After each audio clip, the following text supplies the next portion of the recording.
میں آپ کو 28 مئی 9 مئی اور 10 مئی کا فرق سمجھانا چاہتی ہوں کہ آپ کو پتا ہو کہ 9 مئی میں اور 10 مئی میں کیا فرق ہے۔ نواز شریف صاحب نے 1998 میں 28 مئی کو پاکستان کو جو اللہ تعالیٰ کے فضل سے ایٹمی طاقت بنا دیا تھا، آج کسی کی جرت نہیں ہے پاکستان کی طرف میلی آنکھ سے دیکھنے کی۔ بھارت نے جو ایٹمی تجربات کیے، آج ہم نے اس کا حساب بھی چکا دیا ہے۔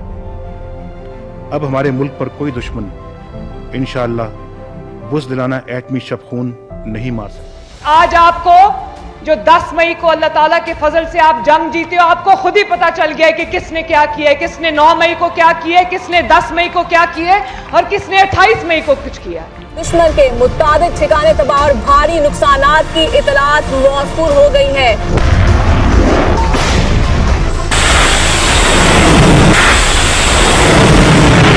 دنیا کا پریشر لے کے اپنے ملک کے لیے فیصلہ کرنا، اپنی مٹی کے لیے فیصلہ کرنا، اپنے نوجوانوں کے لیے فیصلہ کرنا کوئی آسان کام نہیں ہے۔ I have made it clear to the leaders of Pakistan that we have no choice but to impose sanctions pursuant to the Glenn Amendment as is required by law. لوگ بڑی بڑی طاقتوں سے ڈر جاتے ہیں، لیکن جو نہیں ڈرتا وہ اس قوم کا سچا بیٹا ہے اور سچی بیٹی ہے۔ No sanctions can make us renounce this capability.